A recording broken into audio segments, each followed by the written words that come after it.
Di era Pak Jokowi 2016 hingga 2024 terjadi deforestasi yang brutal Ya, begitu ya. ya.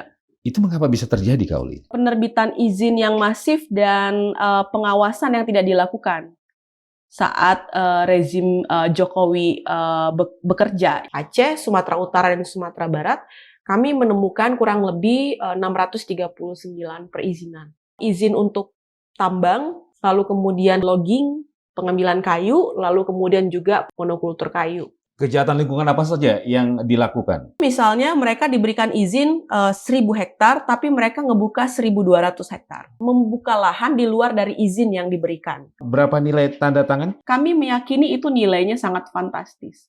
Karena kalau nilainya nggak fantastis, nggak mungkin, Bang. Neken izinnya banyak banget. Perusahaan-perusahaan besar semua? Ada PT Agincourt yang beroperasi di sana, terus kemudian ada NSHE, gitu. Ada TPL juga. Toba Pak Lestari. Iya, Toba Pak Lestari. Menteri Kehutanan bilang ini adalah momentum baik untuk memperbaiki tata kelola. Masa harus sampai 800-an orang meninggal dulu, jutaan orang harus mengungsi, baru disebut momentum baik. 1 tahun kemarin ngapain aja, Bos? Termasuk Zulkifli Hasan? Termasuk.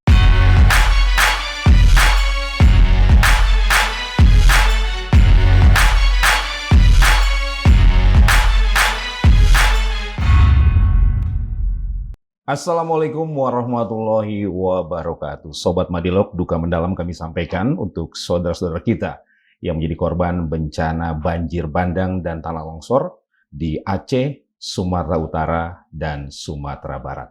Bencana tidak hanya meninggalkan duka, tapi juga menyisakan tanya. Apa sebenarnya penyebab bencana yang terjadi dan siapa yang paling bertanggung jawab atas bencana yang terjadi?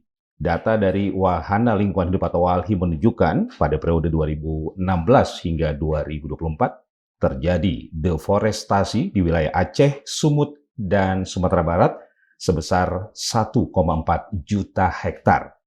Apakah deforestasi di saat Jokowi berkuasa tersebut menjadi penyebab bencana yang terjadi di Pulau Sumatera? Saya akan berbincang bersama seorang narasumber. Beliau ini adalah seorang pegiat atau aktivis lingkungan dari Wahana Lingkungan Hidup yang dikenal sebagai WALHI. Saya sapa Uli Arta Siagian. Kak Uli, terima kasih sudah hadir. Sama-sama.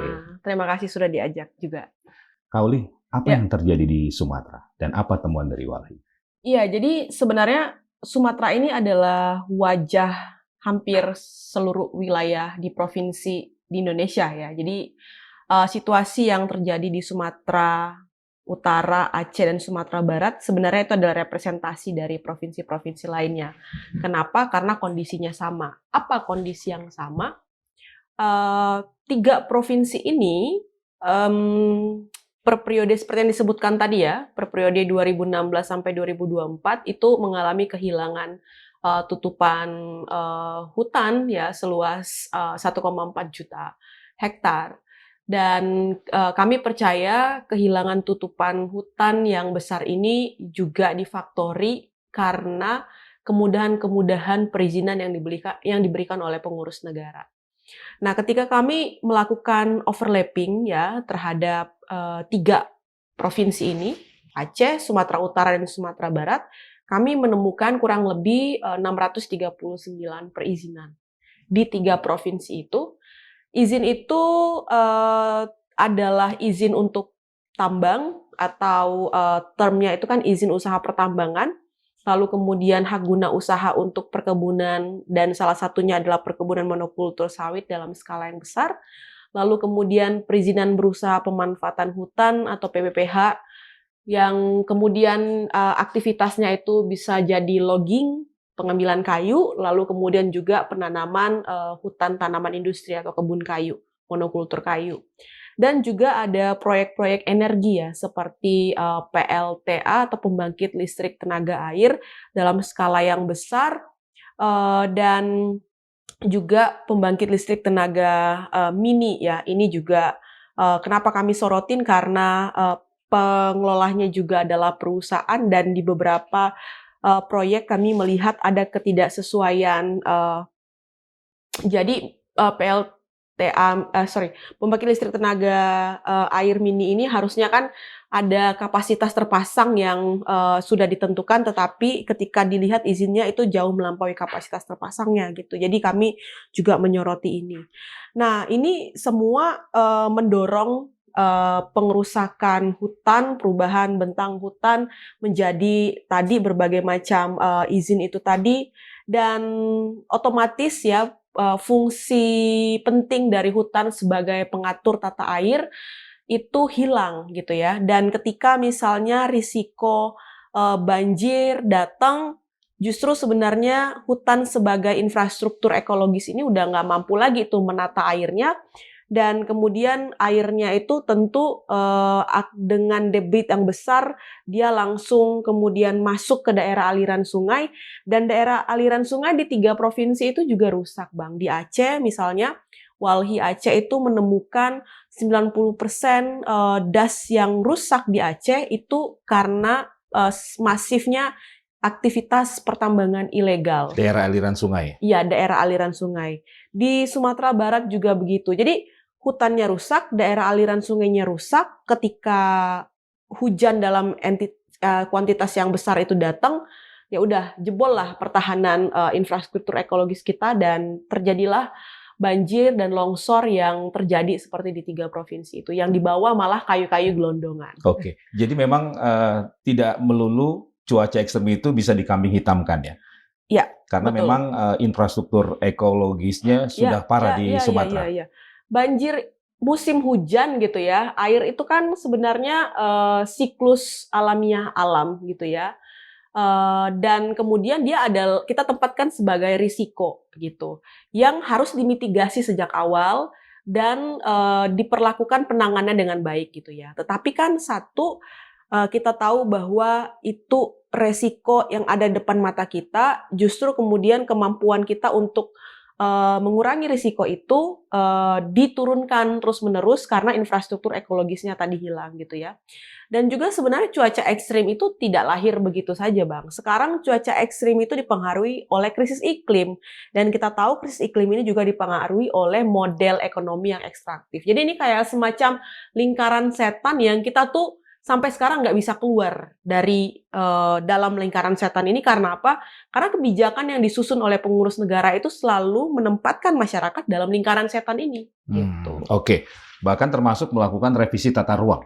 Iya, justru terhadap proyek strategis nasional, tata ruang itu mengikuti proyeknya, bukan proyeknya yang mengikuti tata ruangnya. Oke. Dan pemberian konsesi juga tidak melalui tahapan-tahapan yang seharusnya, misalnya menyangkut AMDAL dan sebagainya. Nah, mungkin ada perizinan yang sesuai ya. Jadi kan kadang-kadang kan pengurus negara kita itu bilang ini kan izinnya legal gitu. Iya, bisa jadi izin perusahaan itu legal, tapi pertanyaannya apakah dia legitimate atau tidak. Problem legitimate ini kan satu, apakah dia disetujui oleh rakyat sekitar atau masyarakat sekitar. Yang kedua, dia legitimate atas nama keberlanjutan lingkungan atau enggak. Nah, risiko bencana itu tidak pernah menjadi bagian atau dimensi yang diatur atau dipastikan dengan baik melalui analisis dampak lingkungan hidup. Gitu. Dan juga sebenarnya kalau mau lebih besarnya lagi, tata ruang kita itu nggak pernah tuh menjadikan wilayah-wilayah risiko bencana itu sebagai satu wilayah yang harus diproteksi gitu. Jadi sebenarnya selama wilayah itu punya potensi batu bara misalnya, meskipun dia berada di daerah rawan bencana, ya yang penting bagaimana cara mengeruk batu baranya, bukan bagaimana memproteksi wilayah itu agar rakyatnya tidak terancam nyawanya. Gitu. Oke. Termasuk kewajiban reboisasi, reklamasi harusnya dijalankan dengan pengawasan. Itu juga tidak jalan di sana. Kami belum melihat gitu ya proses reklamasi itu dijalankan oleh banyak perusahaan gitu.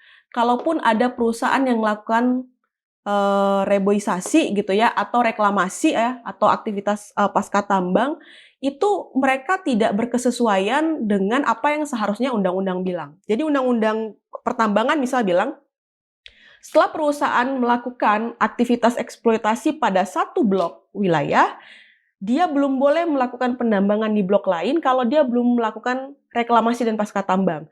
Reklamasi pasca tambang itu dimaksudkan untuk mengembalikan fungsi kawasan itu seperti semula.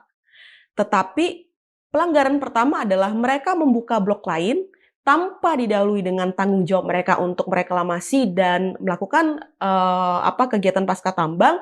Dan kalaupun mereka melakukan itu, mereka tidak mengembalikan fungsi lahan itu seperti semula. Di banyak tempat gitu ya, kami menemukan justru wilayah-wilayah yang harusnya dipulihkan itu ditanamin sawit, ditanamin pohon-pohon lain gitu ya, yang kita nggak tahu itu keuntungannya dinikmati oleh siapa. Tentunya itu bukan untuk rakyat. Oke, artinya negara tidak hadir untuk melakukan pengawasan. Iya, negara nggak hadir, bahkan mungkin nggak pernah hadir untuk melakukan pengawasan. Karena setelah mereka memberikan izin, itu nyaris mereka tidak pernah melakukan evaluasi terhadap izin yang mereka lakukan. Sekalipun kita sudah melaporkan bahwa terjadi pelanggaran di sana, tidak pernah ada evaluasi terhadap itu, gitu. Oke, padahal di Kementerian Kehutanan ada istilahnya Gakum ya. Iya, iya. Penegakan hukum terhadap perusahaan-perusahaan atau corporate yang melakukan pelanggaran. Iya, mandat undang-undang itu kan bilang bahwa negara itu harus memastikan ketika mereka memberikan izin ya, izin itu tidak mengancam keselamatan rakyat dan lingkungan. Oke. Maka ketika pun mereka mau memberikan izin, mereka harus memperketat perizinannya. Karena makna izin sesungguhnya itu adalah pengetatan dan proteksi, ya kan? Kita tahu izin itu ada karena aktivitas itu nggak dibolehkan. Kita berkompromi, oke, boleh melakukan aktivitas asal kamu ikutin ya serangkaian instrumen lingkungan, pengaturan yang ketat ini gitu. Tetapi itu yang kemudian dilonggarkan oleh pengurus negara.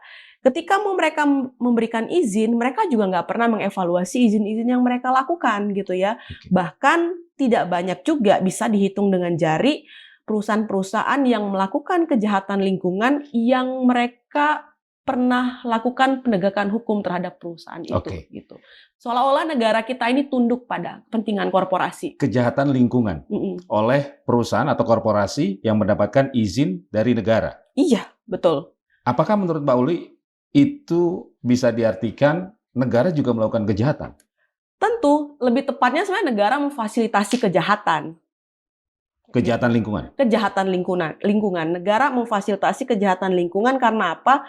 Karena mereka memberikan izin ya, dan kemudian mereka membiarkan orang yang mendapatkan izin itu melakukan pengerusakan tanpa ada monitoring, tanpa ada penegakan hukum gitu ya. Bahkan sekarang kalau kita ngelihat pasca Satgas Penertiban Kawasan Hutan diterbitkan gitu ya, ada jutaan hektar sawit yang semula ilegal diambil alih oleh negara melalui Satgas ini. Justru pada saat itu pun dimensi pemulihan dan penyelesaian konfliknya nggak ada. Karena kemudian ketika negara mengambil alih lahan tersebut, lahannya justru dikasih ke Agrinas, ke perusahaan lain gitu ya. Nah, kita bilang nih, ini negara atau pengurus negara hanya mengganti pemain aja. Yang tadinya dia dilakukan oleh korporasi swasta, sekarang dilakukan oleh BUMN gitu. Yang tadinya negara memfasilitasi kejahatan lingkungannya, sekarang kemudian negara mengambil peran itu secara langsung karena BUMN kan secara manajerialnya ada di dia nggak bisa dilepaskan dari institusional negara ini gitu ya, karena dia badan usaha milik negara. Harusnya kita berharap ketika badan usaha itu diurus oleh negara, dia bisa jauh lebih baik. Ternyata faktanya enggak. Gitu. Kejahatan lingkungan apa saja yang dilakukan, yang terjadi, dan apa saja yang dirusak, Kak Uli? Iya, di banyak tempat dan juga sebenarnya terkhususnya di 3 ini ya, satu kejahatan lingkungan yang sering terjadi itu adalah aktivitas ilegal. Ya, satu misalnya mereka diberikan izin 1.000 hektar, tapi mereka ngebuka 1.200 hektar.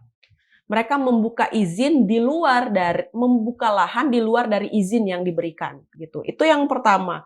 Yang kedua, kalau kita tarik aturan di perlindungan daerah aliran sungai atau undang-undang yang mengatur perlindungan terhadap sungai, ada batasan jarak untuk melakukan penanaman atau aktivitas. Dari bibir sungai besar itu 100 meter ya jaraknya, yang bibir sungai kecil itu 50 meter. Tapi sekarang bahkan di lokasi-lokasi pertambangan banyak banget yang sungainya itu dikeruk. Jadi banyak aktivitas pengerusakan sungai, pembunuhan sungai dari aktivitas ekstraktif. Di sawit juga sama, banyak perusahaan yang melakukan penanaman sawit sampai ke pinggiran sungai yang menyebabkan pendangkalan sungai dan erosi sungai gitu kan. Itu nggak pernah tuh ditindak tegas oleh pengurus negara. Kejahatan yang kedua adalah kerusakan-kerusakan lingkungan lainnya, polusi, pencemaran sungai dan lain sebagainya. Lalu konflik ini kan sebenarnya bisa terkategorisasi sebagai sebuah kejahatan gitu ya. Karena apa? Karena negara membiarkan ada hak rakyat yang terampas ketika tanah mereka dirampas sepihak oleh korporasi gitu. Nah, yang selanjutnya yang paling jahat menurut kami adalah mengubah undang-undang untuk memastikan kejahatan itu bisa terjadi. Gitu. Atau mengubah kebijakan atau memakai kebijakan yang tersedia untuk mengakomodasi itu. Misalkan tata ruang. Tata ruang ini kan sering sekali dijadikan sebagai ruang pemutihan. Hutan-hutan yang tadinya dikelola secara dibuka secara ilegal oleh perusahaan swasta diajukan untuk perubahan status dan fungsi, misalnya begitu melalui revisi tata ruang. Atau misalnya juga sawit ilegal dalam kawasan hutan harusnya itu ditegakkan hukumnya, justru kemudian dikeluarkan kebijakan peraturan pemerintah misalnya yang memberikan waktu kepada perusahaan itu untuk menjadikan aktivitas ilegalnya menjadi legal dengan memenuhi beberapa prasyarat-prasyarat administratif. Ini kan sebuah kejahatan lingkungan yang difasilitasi oleh negara. Gitu. Menurut Kak Uli, apakah bencana yang terjadi di Aceh, Sumut, dan Sumbar hari ini merupakan dampak dari kejahatan lingkungan tadi? Iya, menurut kami iya. Karena kalau kita lihat ya Bang, Sumatera ini kan dari Aceh sampai Lampung ada satu bentang alam Bukit Barisan namanya ya, yang menghubungkan Sumatera. Itu adalah tulang punggung Sumatera, yang dimana punggungan Bukit Barisan ini secara topografi dia terjal, terus kemudian banyak daerah aliran sungai di badan hutannya gitu ya. Lalu kemudian juga di beberapa wilayah banyak sungai-sungai pendek di sana gitu ya. Dan kita tahu bahwa ketika topografi wilayah seperti ini dirubah peruntukannya gitu ya untuk aktivitas tambang, perkebunan monokultur dan lain sebagainya, maka hutan yang menjaga Sumatera ini, satu pulau Sumatera ini, itu akan kehilangan fungsinya gitu ya. Nah, ketika kemudian dia kehilangan fungsinya, maka semakin rentanlah wilayah Sumatera itu, dan ketika risiko seperti hujan, siklon datang, cuaca ekstrim gitu ya, maka kemudian si hutan Bukit Barisan sebagai infrastruktur ekologis ini nggak mampu lagi menjaga supaya tidak terjadi banjir besar gitu sampai ke pemukiman warga. Termasuk daerah-daerah yang harusnya menjadi buffer zone. Benar, termasuk daerah-daerah yang harusnya menjadi buffer zone. Daerah penyangga. Rapuh semua. Rapuh semua. Karena kalau kita ngelihat peta Sumatera ini, Bang, ini adalah peta Sumatera ya. Dan kalau kita ngelihat punggungan Bukit Barisan itu kan berada di sekitar ini kan, tulang belakang. Nah justru kita lihat ini, wilayah-wilayah ini yang kemudian banyak sekali izin-izin yang ditetapkan atau diberikan oleh pengurus negara, mulai dari izin tambang, mulai dari izin PLTA, mulai dari izin sawit dan lain sebagainya gitu. Semuanya tuh trennya mengarah ke ekspansinya itu ke punggungan Bukit Barisan ini gitu, yang seharusnya dijaga karena tadi ibaratnya infrastruktur di ruang hidup kita, ya dia itu adalah infrastruktur yang sangat penting yang memastikan adanya batas pengaman antara risiko yang datang dan kemampuan untuk memitigasi risiko itu. Justru itu yang dihancurkan. Apa temuan Wali soal banyaknya kayu gelondongan saat banjir bandang terjadi kemarin? Ya, ketika teman-teman di Sumatera Barat misalnya ya melihat gitu gelondongan kayu yang dibawa sampai ke wilayah pesisir di Kota Padang, itu kayu gelondongan yang siap jual, Bang. Jadi potongannya rapi, ukurannya sama, terus kayunya masih bagus gitu ya. Nah, ini membuktikan sebenarnya ada aktivitas pengundulan atau pengambilan kayu di daerah hulunya gitu. Oke. Nah, persoalan itu ilegal atau legal gitu ya, itulah yang harus dibuktikan oleh pengurus negara. Harus ada investigasi gitu. Nah, dan juga nggak bisa dipandang apakah itu dari yang ilegal atau legal. Keduanya itu harus diinvestigasi gitu ya. Dan kemudian ketika ditemukan memang ada aktivitas ilegal atau aktivitas legal sekalipun, tetapi kemudian dia itu menghilangkan fungsi penting tadi gitu, itu juga harus dilakukan penindakan terhadap kedua aktivitas tersebut gitu. Ya, oke. Ada data dari Walhi mengenai perusahaan-perusahaan yang menurut Walhi harus bertanggung jawab terkait situasi di Sumatera ini. Ada, kita mencatat ya. Jadi bencana yang terjadi di Sumatera ini kan nggak bisa nggak bisa kemudian dilihat hanya oke, titik ini saja yang kemudian harus dilihat ada aktivitas eksploitasinya. Tetapi ini harus dilihat sebagai satu bentang ekologis ya, yang kemudian ketika dia rusak maka itu akan berdampak pada semua wilayah gitu. Nah, kami tadi menemukan ada 639 izin itu. Kalau saya sebutkan namanya satu-satu akan sangat panjang gitu ya. Mungkin beberapa di antaranya yang besar-besar mungkin. Ya, kalau di Sumatera Utara jelas ya, ketika banjir terjadi itu teman-teman Walhi Sumatera Utara menyebutkan beberapa korporasi-korporasi besar gitu ya. Ada PT Agincorp yang beroperasi di sana, terus kemudian ada NSHE gitu ya, dan beberapa perusahaan-perusahaan lain yang beroperasi di sana gitu. Meskipun kemudian belakangan waktu mereka berkelit bahwa mereka tidak berkontribusi karena misalnya operasinya di das yang lain dan lain sebagainya. Ada TPL juga ya yang beroperasi dengan memakai skema perkebunan rakyat gitu. Nah, tetapi Toba Pak Lestari. Iya, Toba Pak Lestari.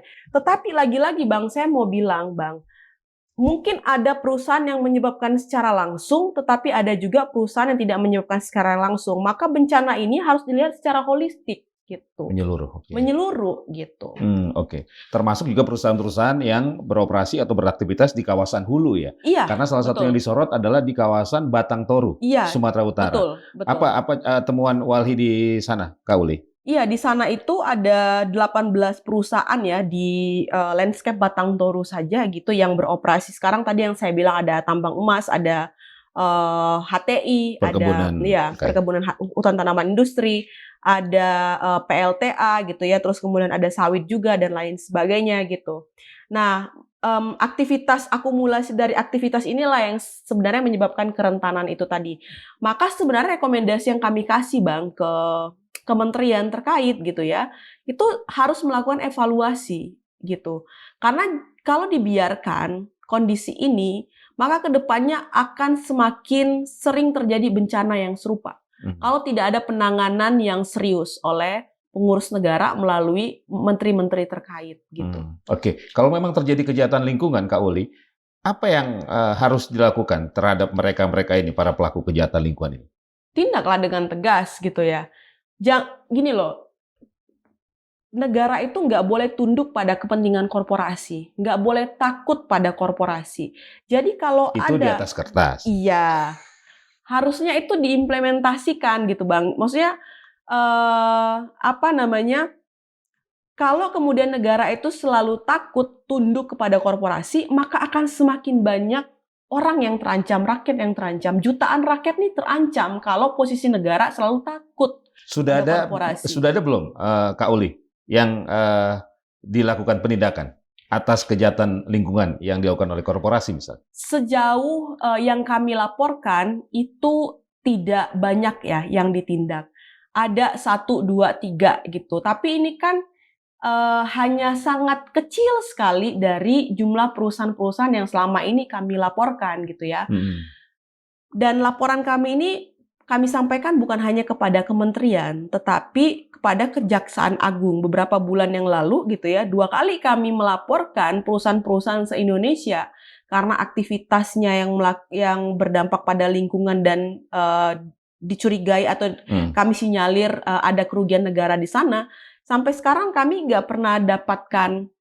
belum mendapatkan update ya, sejauh mana laporan kami itu diproses oleh Siapa saja yang Kejaksaan dilaporkan oleh Agung. Walhi, Kak Uli?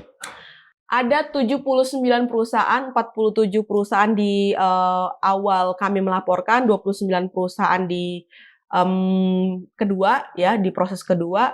Terus kemudian perusahaan-perusahaan itu juga beraktivitas di tambang. Sumatera Terus nih? bukan Sumatera, Nasional? se-Indonesia. Oke. Se-Indonesia gitu. Oke. Sawit juga ada gitu. Banyak perusahaan, ada 79. Perusahaan-perusahaan gitu. besar semua? Ada perusahaan besar dan ada perusahaan yang juga tidak terlalu besar. Ada perusahaan yang tergabung dalam grup yang besar gitu ya, yang cukup terkenal gitu. Apa? Mungkin bisa disebutkan, Kak Uli? Jejak digitalnya itu masih banyak banget perusahaan-perusahaan yang kami sebutkan. Kak Uli, ada situasi yang kontras ya. Ketika misalnya pemerintah, aparat hukum itu begitu cepat dan tegas terhadap para penambang-penambang liar. Ya. Tambang-tambang gali ance, tapi tidak dilakukan terhadap korporasi besar. Apa yang terjadi, Kak Uli? Ya mungkin ada konflik interest di dalamnya gitu ya. Maksudnya kan kalau orang tidak berani melakukan penegakan hukum, artinya ada satu relasi-relasi lain ya, sampai dia nggak berani. Relasi gitu. kuasa. Relasi kuasa, atau kemudian ada relasi penerima manfaat yang sama dan lain sebagainya. Dan ini sebenarnya nggak heran gitu ya. Kalau kita ngelihat komposisi DPR kita itu kan 60-70%-nya itu kan latar belakangnya pengusaha. Pembantunya presiden ya, maksudnya menteri-menterinya presiden kan juga latar belakangnya pengusaha, termasuk presiden juga gitu kan. Jadi sangat wajar kemudian kalau kita melihat ada satu kemandekan dalam penegakan hukum dan perbaikan tata kelola karena mereka menerima manfaat dari buruknya sistem dan tata kelola sumber daya alam kita gitu. Oke. Di era Pak Jokowi 2016 hingga 2024 terjadi deforestasi yang sebagian aktivis saya baca di media menyebutnya deforestasi yang brutal begitu ya. Itu mengapa bisa terjadi, Kak Uli? Karena penerbitan izin yang masif dan pengawasan yang tidak dilakukan saat rezim Jokowi bekerja gitu ya. Ya meskipun misalnya kita nggak bisa menafikan bahwa deforestasi yang terjadi itu mungkin berasal dari izin-izin yang diterbitkan oleh rezim sebelumnya. Tetapi konteks lingkungan hidup dan konteks deforestasi kita nggak bisa lihat hanya pada satu rezim kepemimpinan gitu. Dia juga harus dilihat trajektorinya. Artinya yang harus diperhatikan itu adalah institusinya gitu. Siapapun pejabatnya, institusinya harus bertanggung jawab atas kerja-kerja yang memastikan lingkungan itu harus terjaga, yang memastikan para korporasi itu bekerja sesuai dengan mandat undang-undang, dan memastikan penegakan hukum itu bisa berjalan gitu. Artinya kalau di zamannya Pak Jokowi memimpin, tingkat deforestasinya tinggi, maka nggak bekerja. Artinya nggak bekerja melakukan pengawasan dan perlindungan terhadap hutan gitu. Nah sekarang juga kita ngelihat bencana yang terjadi di 3 wilayah ini ya, itu menjadi pertanyaan besar dalam 1 tahun kepemimpinan ini apa yang dikerjakan. Di era Pak Prabowo. Di era Pak Prabowo gitu ya. Raja Juli. Iya, Menteri Kehutanan bilang ini adalah momentum baik untuk memperbaiki tata kelola.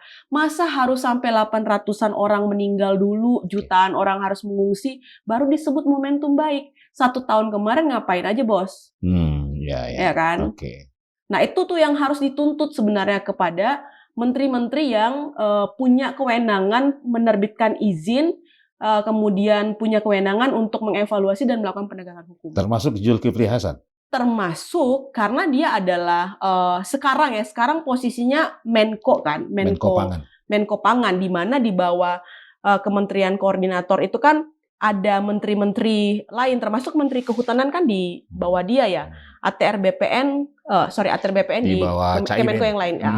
Tetapi kan dia punya tanggung jawab untuk mengkoordinir nih menteri-menteri di bawahnya agar memang bisa memastikan lingkungan hidup itu menjadi basis atau dasar dan keselamatan rakyat itu juga menjadi dasar dalam pengaturan sumber daya alam. Oke, Gitu. bentuk pertanggungjawaban apa yang harus dilakukan oleh para pejabat-pejabat tadi?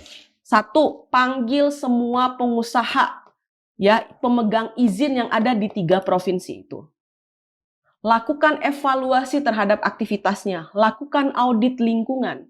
Karena evaluasi dan audit lingkungan itulah yang menentukan mereka harus melakukan apa setelahnya. Apakah kemudian harus mewajibkan adanya pencabutan izin karena sebagian besar izin-izin itu berada di zona-zona rentan, maka itu harus dilakukan penegakan hukum, pencabutan izin. Kalau ada yang melakukan aktivitas ilegal, maka itu harus ditindak tegas, bukan hanya dicabut izinnya, tapi mungkin ada upaya untuk menagih pertanggungjawaban mereka dan juga membawa misalnya itu ke arah pidana kalau misalnya itu sudah berulang kali gitu ya. Itulah kenapa pentingnya melakukan evaluasi menyeluruh perizinan dan melakukan audit lingkungan. Yang kedua, pemulihan. Jadi kan sebenarnya korporasi ini diberikan mandat untuk memulihkan lingkungan yang telah mereka eksploitasi. Kamu diberikan izin, tapi kamu punya kewajiban ya memulihkan lokasi izinmu. Nah, selama ini terhadap perusahaan-perusahaan yang tidak pernah menjalankan kewajibannya itu harus ditagih tanggung jawabnya, bahkan mungkin lakukan penegakan hukum. Selanjutnya yang paling penting menurut kami adalah belajarlah dari bencana yang terjadi di 3 provinsi ini dan berhentilah menerbitkan izin-izin baru. Kalau belum bisa mengevaluasi seluruh perizinan, maka jangan berikan dulu izin baru. Moratorium permanen bahkan menurut kami. Gitu, karena kita sudah overload izin nih. Sementara aparat pengawas kita itu nggak sebanding dengan jumlah izin yang diberikan. Bahkan teknologi kita kan nggak memumpuni kan untuk membantu kekurangan sumber daya manusia itu untuk melakukan kerja-kerja monitoring dengan baik gitu. Ya. Kauli, potensi korupsi dalam konteks pemberian izin konsesi maupun perpanjangan konsesi menurut Walhi? Iya, potensi korupsi itu kan adalah sesuatu yang sangat mungkin terjadi ya. Dan ada beberapa kasus korupsi perizinan juga yang sudah terungkap ya. Dan juga kemudian sebenarnya potensi-potensi lain yang belum terungkap. Nah tadi balik ke perusahaan yang pernah kami laporkan ke Kejaksaan Agung, ada 79 perusahaan itu. Nah kami melihat ada potensi kerugian negara ratusan triliun di situ, gitu ya. Potensi kerugian negara dari kerusakan lingkungan, dari kerugian perekonomian negara dan lain sebagainya. Nah ini kan semacam bom waktu ya Bang ya, yang kemudian bisa meledak kapan aja gitu. Nah maka sebenarnya institusi lain selain kementerian sektoral itu juga punya tanggung jawab untuk memastikan tidak terjadinya korupsi perizinan di banyaknya izin-izin yang terjadi saat ini. Dan tahun politik itu adalah tahun yang rentan ya untuk mendistribusikan izin dengan cara-cara yang mungkin tidak sesuai dengan peraturan perundang-undangan. Bisa jadi dengan memakai revisi tata ruang gitu ya, bisa jadi juga ya dengan melakukan izin, memberikan izin tidak sesuai dengan prosedural hukum. Ada temuan Walhi soal berapa nilai tanda tangan untuk konsesi? Itu kami tidak tahu ya berapa nilainya, tapi kami meyakini itu nilainya sangat fantastis. Karena kalau nilainya nggak fantastis, nggak mungkin Bang, neken izinnya banyak banget gitu ya. Itu. Jadi semakin banyak tanda tangan, pasti semakin mahal. Gitu. Karena orang nggak akan, misalnya kan kepala daerah atau otoritas yang memberikan izin tuh sebenarnya dia nggak mungkin mau memberikan izin gitu ya dengan resiko yang besar kalau dia nggak menerima manfaat besar dari sana. Gitu. Bicara manfaat, kalau masyarakat sekitar, apa manfaat yang rakyat dapatkan? Nggak ada, Bang. Nggak ada? Kalau tambang, itu kita nggak pernah menemukan rakyat yang sejahtera di lingkar-lingkar tambang. Itu justru kualitas kehidupannya itu jauh sangat menurun, gitu ya. masyarakat di lokasi-lokasi tambang. Termasuk di wilayah yang saat ini tertimpa bencana ini? Iya, Wali Sumatera Utara itu bilang bahwa sangat sedikit kontribusi dari banyaknya izin tambang di Sumatera Utara, terkhususnya misalnya di wilayah Batang Toru itu gitu. Jadi sebenarnya rakyat kita itu sampai sekarang itu menjadi penonton sebenarnya. Penonton di lahan yang sebenarnya itu adalah sumber mata pencarian utama mereka. Penonton kenapa? Karena entitas lain dalam hal ini adalah korporasi itu meraup keuntungan jauh lebih besar dari ruang hidup yang dieksploitasi oleh perusahaan ini. Yang seharusnya itu bisa dimanfaatkan dengan baik oleh masyarakat kan, oleh rakyat gitu. Jadi menurut Walhi Kak Mm, Uli, siapa yang paling menikmati dari hilangnya hutan dan kerusakan lingkungan di Sumatera, pengurus negara dan korporasi. termasuk pejabat daerah? Termasuk, ya, pengurus negara mulai dari nasional sampai daerah. Karena kan yang menerbitkan izin itu kan mulai dari daerah sampai nasional. Ada rekomendasi. Ada rekomendasi, ya kan, setiap tahapnya ada persetujuan lokasi, persetujuan lingkungan dan lain sebagainya. Dan juga korporasi, gitu. Maka mereka lah sebenarnya yang harus bertanggung jawab. Korporasi itu memang benar domestik atau terbang keluar? Ada juga entitas perusahaan yang luar ya, penanaman modal asing atau dia penerima manfaat paling besarnya adalah orang luar gitu, kayak di Sumatera Utara yang Agincourt, udah banyak tuh tersebar informasinya bahwa penerima manfaat paling besarnya adalah pengusaha dari Inggris ya, karena Agincourt itu adalah subsidiary dari Astra International yang pemiliknya adalah warga negara Inggris gitu ya.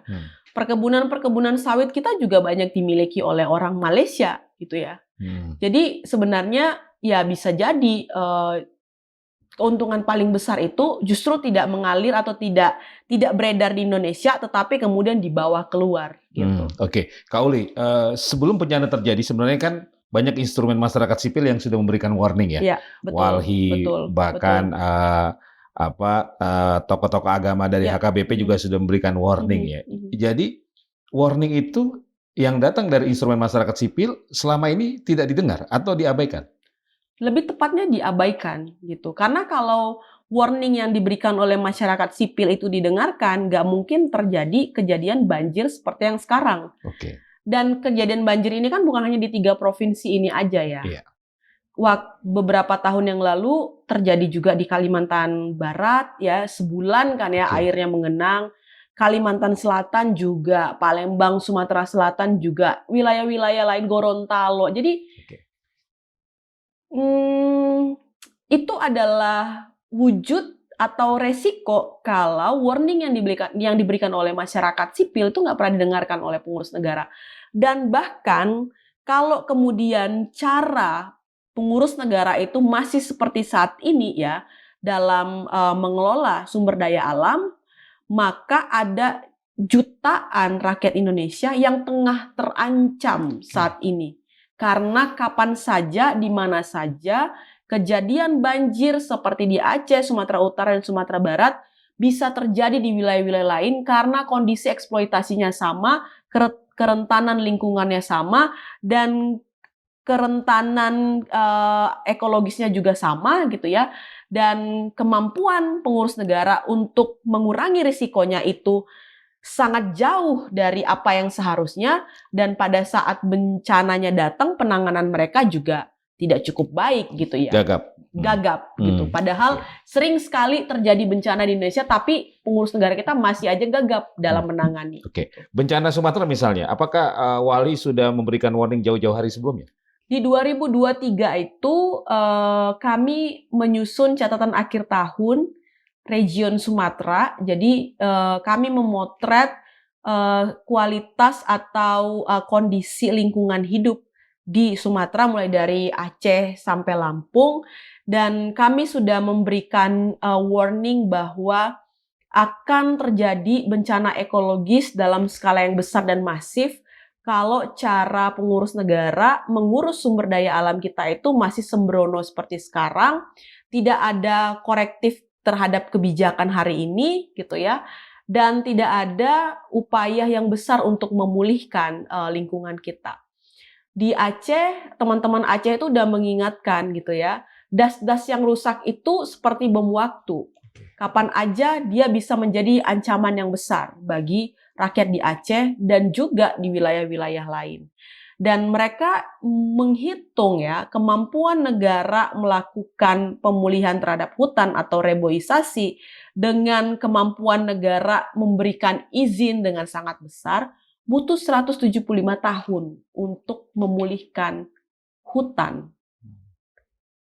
Gitu. Ya. Tetapi ini nggak pernah jadi pertimbangan dan nggak pernah didengar. Oke. Dan janganlah isu lingkungan menjadi sesuatu yang menarik ketika terjadi bencana. Harusnya ini menjadi isu yang reguler juga ya, Kak Uli ya? Benar. Harusnya lingkungan itu sudah harus menjadi prioritas dalam menerbitkan peraturan-peraturan baru, melakukan perubahan dalam konteks tata ruang, terus kemudian menjadi basis juga ketika program-program strategis itu harus dijalankan oleh pemerintah mulai di nasional sampai ke kabupaten gitu. Jadi dia harus dijadikan sebagai isu yang mainstreaming gitu ya. Oke, termasuk warning tadi ya. Termasuk warning itu tadi. Itu gitu. Harus menjadi alarm bahaya. Betul. Untuk kita semua ya. Oke. Selain Sumatera, wilayah lain, apakah mengalami kondisi yang sama? Jawa, Kalimantan, atau daerah lain? Tentu, Jawa itu bahkan jauh lebih kolaps dari provinsi yang lain. Lebih kolaps? Lebih kolaps. Tahun 2007-2008, Walhi itu mengeluarkan satu buku judulnya Java Collapse.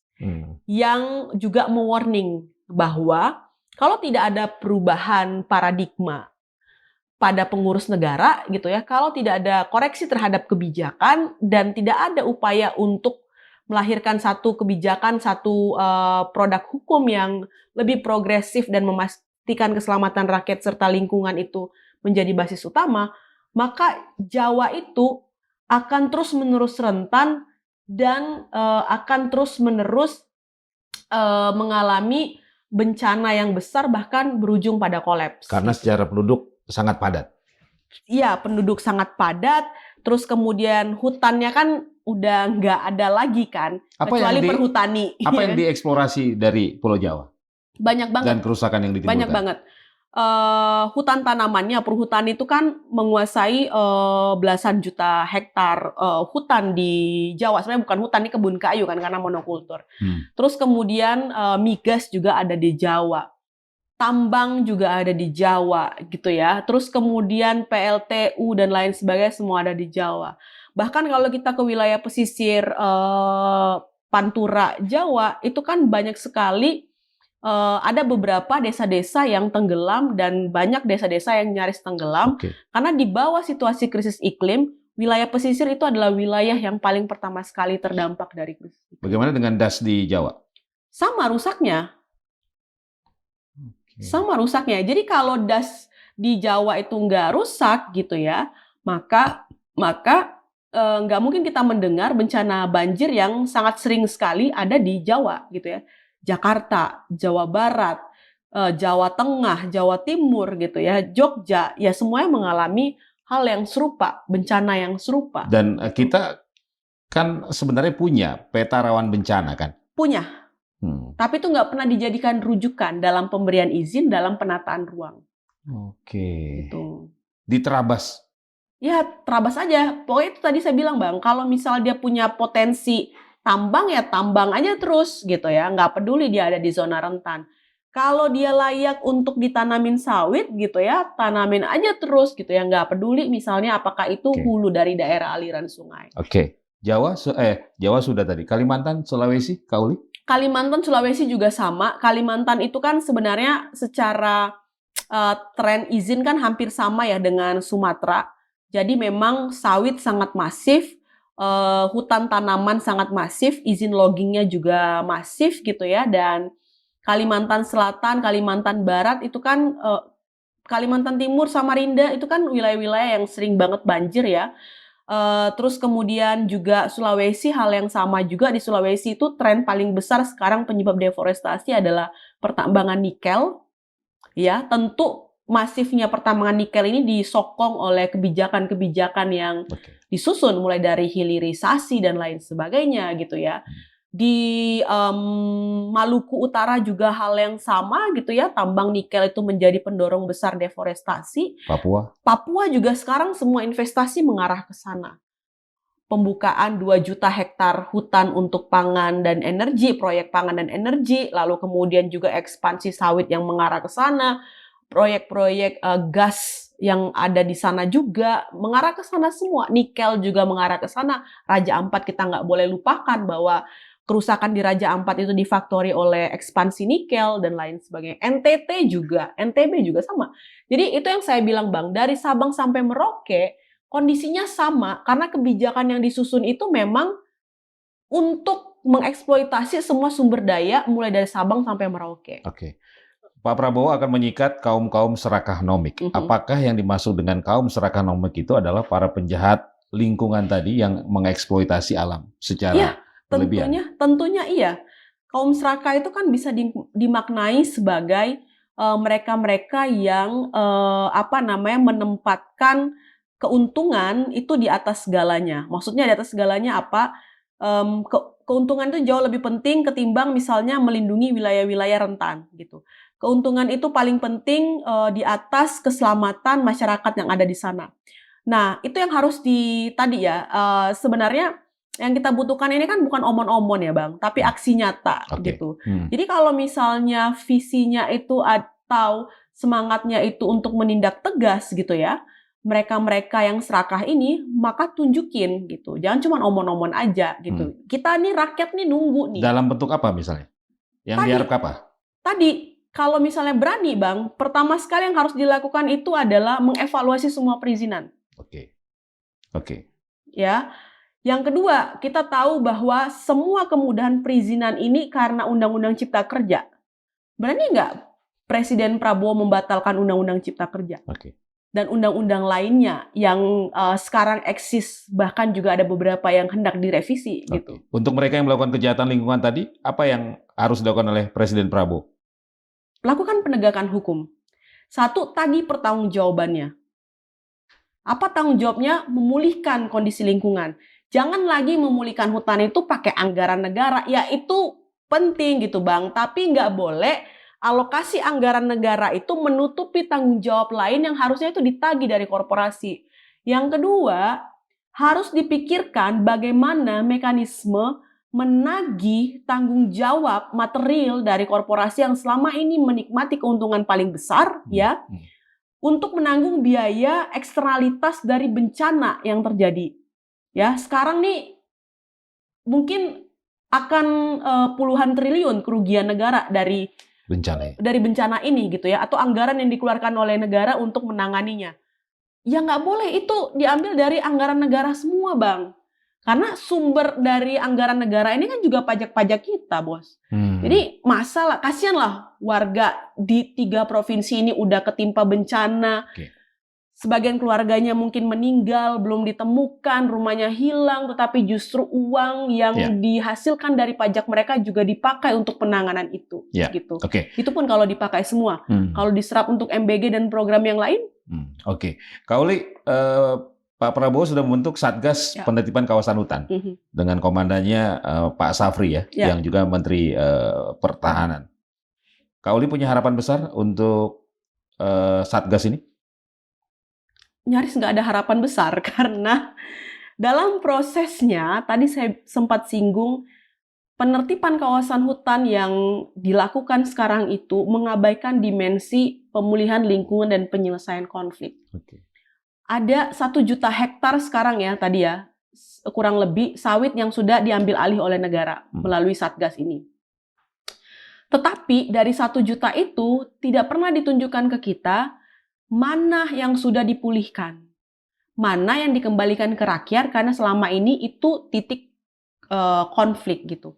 Nggak ada, setidaknya di lokasi-lokasi tempat di mana kami bekerja, pemulihan dan penyelesaian konflik itu tidak menjadi dimensi utama dari penertiban kawasan hutan. Jadi sebenarnya ini sama aja gitu ya, hanya mengganti pemain tadinya swasta, sekarang BUMN. Oke. Lalu kemudian kekhawatiran kami adalah Satgas Penertiban Kawasan Hutan ini akan menjadikan penertiban kawasan hutan sebagai legitimasi untuk mengusir masyarakat adat, nelayan, perempuan, masyarakat lokal, petani yang selama ini menjadi korban tenurial. Misal, wilayah mereka adalah wilayah adat yang sebelum negara ini ada, itu mereka sudah berada di sana. Tiba-tiba negara menetapkan itu menjadi status kawasan hutan negara dan melihat mereka adalah penduduk ilegal di sana karena nggak punya izin. Oke. Satgas ini bisa ngusir mereka, Bang, karena mereka dianggap ilegal. Itu kekhawatiran kami sejak Presiden Prabowo menerbitkan Perpres soal Satgas ini. Kalau untuk menghadapi kaum Sarakanomik itu, bagaimana menurut Kak Uli? Satgas Penertiban Kawasan Hutan ini? Dari sependek pengamatan kami di lapangan, ya di beberapa lokasi yang kami cek gitu ya, karena nggak semua lokasi juga mampu kita jangkau gitu ya. Grup-grup besar itu tidak menjadi objek dari penertiban kawasan hutan. Jadi yang ditertibkan ini juga grup-grup yang kelas rendah, kelas teri gitu ya paling tinggi ya kelas menengah. Tapi grup besar ya.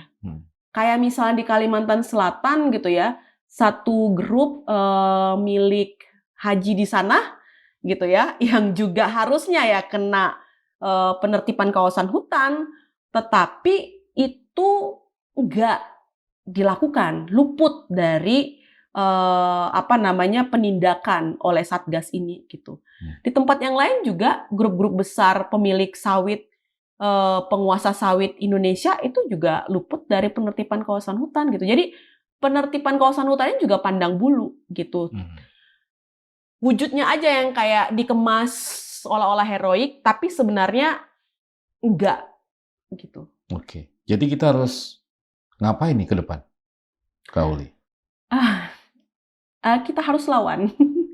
Jadi menurut saya adalah sudah saatnya memang kita memberikan penghukuman kepada mereka, Bang. Penghukuman itu dalam bentuk apa? Kita nggak boleh lagi memilih kepala daerah, memilih anggota legislatif, memilih kepala negara yang kerjanya itu hanya mengobral sumber daya alam kita dan tidak menjadikan keselamatan kita itu sebagai basis utama dalam mengurus negara ini. Gitu. Hukuman paling baik adalah tidak membiarkan mereka menang lagi di pemilihan selanjutnya gitu. Itu yang harus kita lakukan. Itu yang pertama. Yang kedua, saya pikir adalah sudah seharusnya memang kita memperkuat penjagaan kita di kampung-kampung. Karena penggusuran, deforestasi itu kan langsung terjadi di kampung-kampung. Maka benteng-benteng perjuangan di kampung itu ya memang harus menjadi fokus kita gitu ya. Apalagi sekarang kita diancam dengan situasi militerisme yang semakin tinggi gitu ya. Maka ya kami menyadari bahwa tantangan kita ke depan itu besar, tetapi bukan tidak mungkin kita bisa melawan ini gitu. Kita bisa tadi kalau kemudian kita berada pada titik kesadaran kita bisa sama-sama mengkonsolidasikan kemarahan-kemarahan ini menjadi satu gerakan politik yang mampu memberikan hukuman kepada mereka. 5 tahun sekali? Ya, salah satunya 5 tahun sekali gitu ya. Dan masyarakat kita gampang lupa kan, Kak Uli? Ya, itu yang juga harus menjadi juga perhatian kita gitu ya. Nggak boleh kita menjadi orang yang warga negara yang sangat baik sekali, cepat melupakan sesuatu. Ketika bencana kita menjadi sangat cerdas dan kritis, tetapi setelah bencana kita lupa dan mereka menang lagi di 2029 misalnya gitu. Okay. Jadi ya meskipun memang membawa sebuah perlawanan itu menjadi gerakan politik itu juga bukan kerja-kerja yang mudah gitu ya Bang. Tapi memang itu yang kita butuhkan sekarang karena kita mau percaya sama siapa lagi gitu di pengurus negara ini. Ya, oke. Terakhir kita ingatkan kembali nih terkait dengan warning ya. Daerah-daerah mana saja yang perlu diantisipasi, perlu langkah mitigasi, langkah-langkah preventif terkait bencana ekologis ini dari Walhi? Dari Sabang sampai Merauke, menurut kami nggak ada satu jengkal pun di tanah air ini yang tidak lepas dari kerentanan atau risiko terhadap bencana.